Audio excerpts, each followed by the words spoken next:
Alright.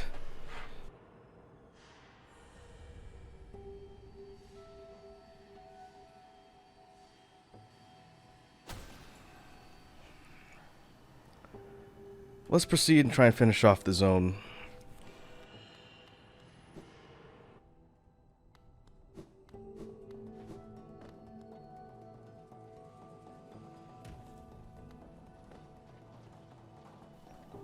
One lower, then to the right.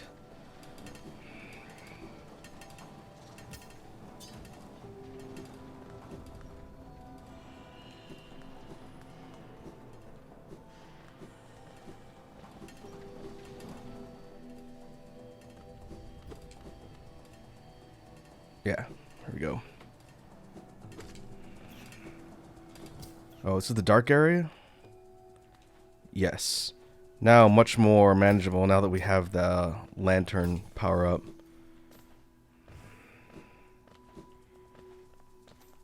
Trying to navigate this without it would have been a pain and not worth it.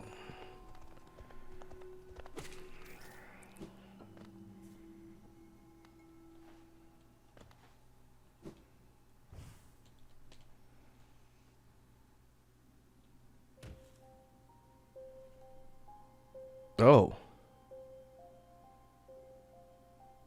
Oh, it dropped me all the way in here. Huh.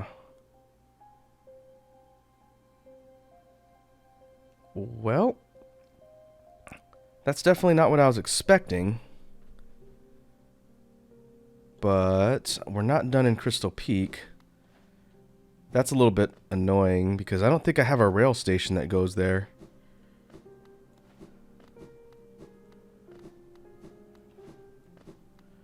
We can rail out of here. I'm going to have to go all the way back to DIRTMOUTH. I'll have to go out of DIRTMOUTH, back up through the lift, and into Crystal Peak just to get back to where I was. Should have watched my footing a little bit more carefully. I could reload my save, but I'll just hoof it back. It won't take long.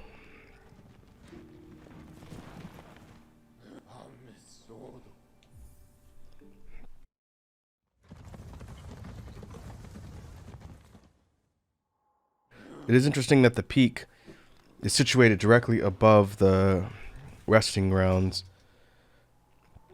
I guess had we checked that area out earlier, we would have come across the resting grounds much sooner. I get the feeling I'm not necessarily doing this game in the right order as far as events and specific areas.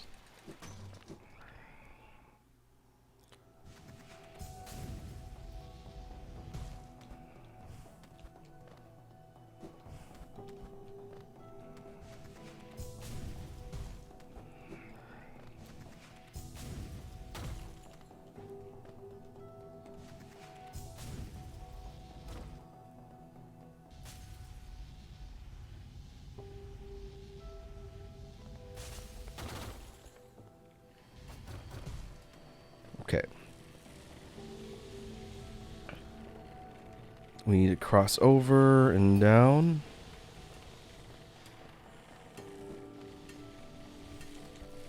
Oh.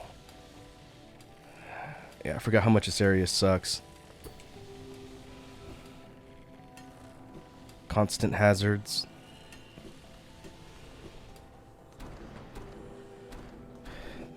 Crusher thingies.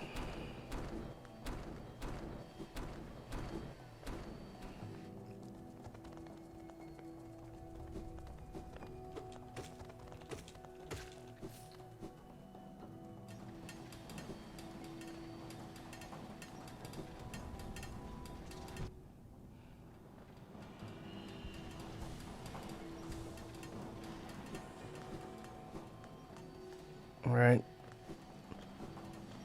One more room down. And then over.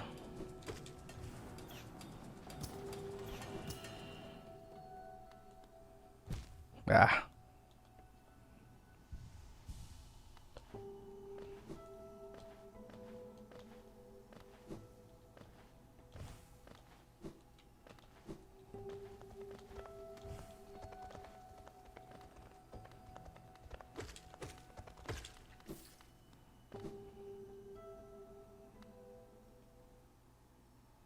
Okay, this is where he fell down.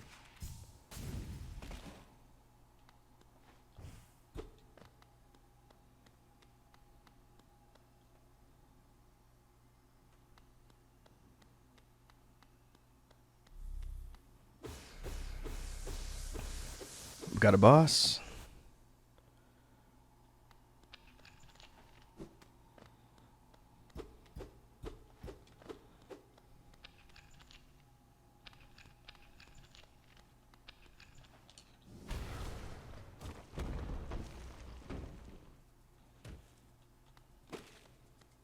Crystallized mound. Oh, flippy platforms. Alright, we'll probably get a charm here.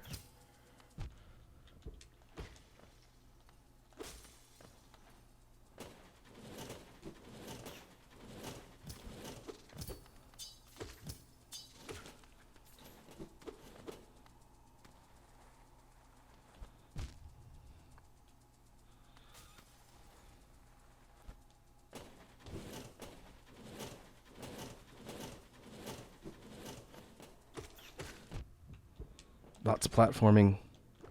Literal platforms.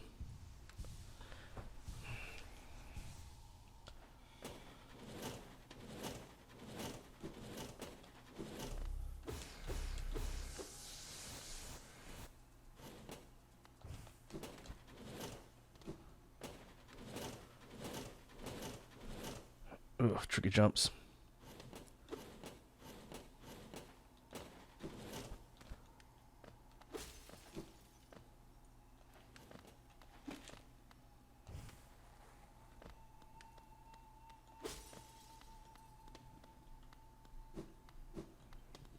This is one of the snail sages.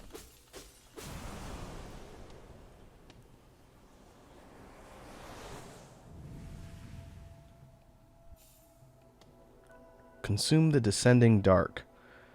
Tap B holding down to strike the earth with a burst of power. Spells will deplete soul, replenish soul by striking enemies. Okay. Is this a powered up version of my ground pound?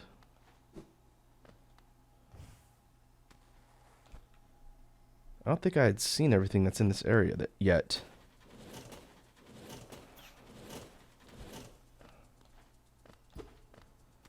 We'll loop back through just to make sure I didn't miss anything.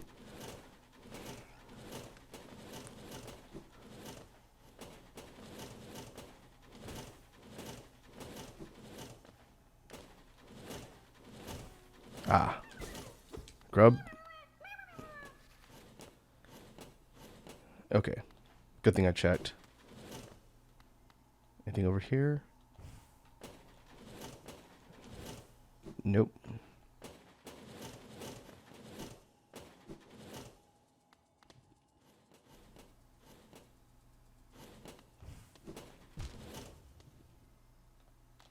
Okay, I think that's it for this area.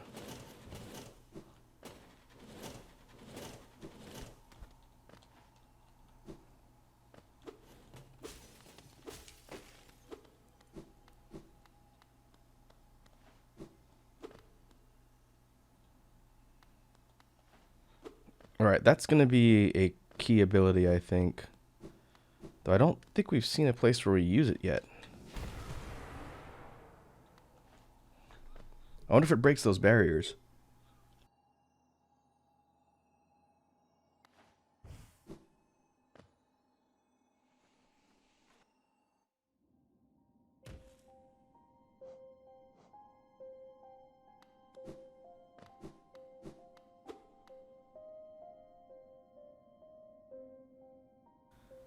Let's see, we can take the tram back to the crossroads. And I guess I need to go back to Fog Canyon now. There was a section that we had unlocked. Yeah, I'm going to do that. That might be the last thing we look at in this particular section. See if we can get a map for one.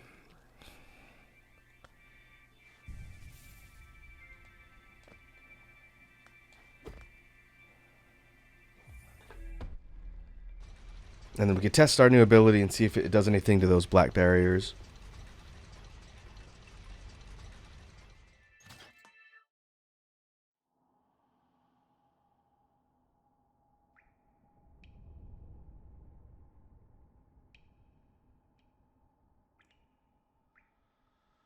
Alright, we can head to the left and take the immediate shortcut into Fog Canyon. Yeah, I think that's what I'm going to do. It's going to be a bit of a walk. That's okay.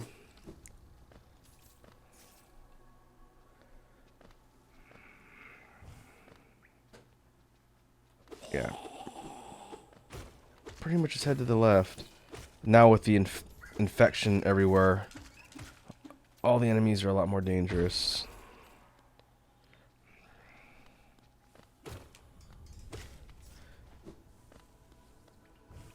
While I'm making my way over there,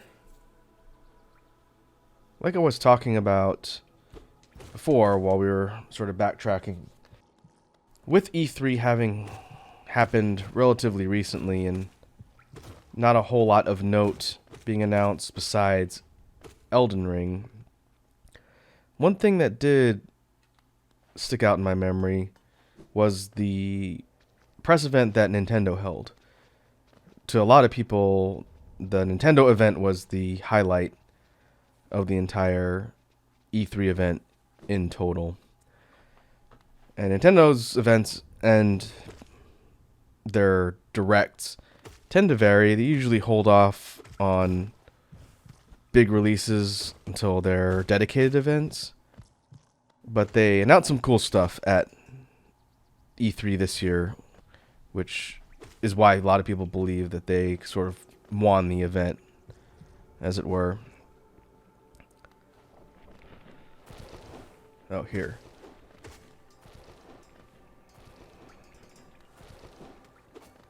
Of note, things that Nintendo announced that I'm interested in included a new two-dimensional Metroid game, Metroid Dread. Oh boy. That is technically the 5th game in the canon storyline, and it's a return to the two-dimensional format. Same way Samus Returns, which I still haven't played, was meant to sort of emulate.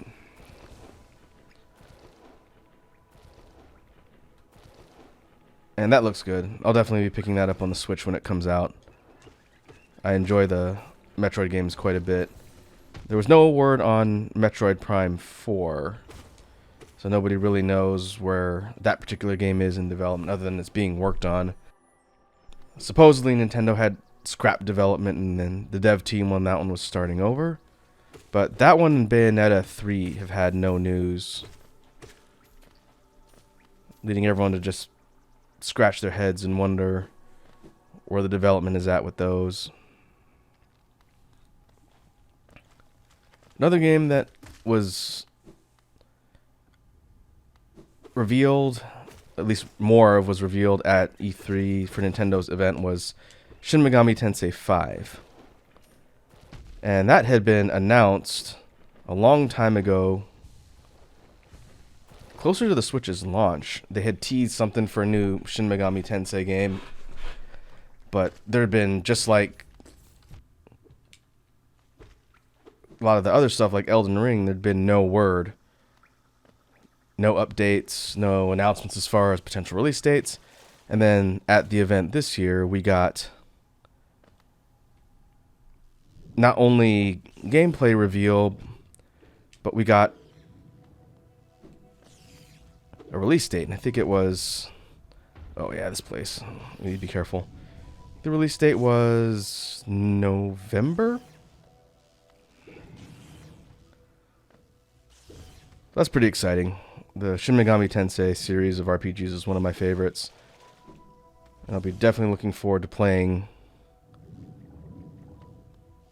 5 when it comes out.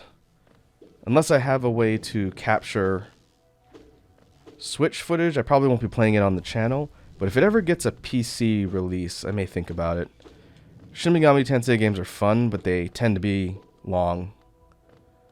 They tend to be long and quite a bit of work but I think that could be interesting in a Let's Play format. They're also usually relentlessly difficult.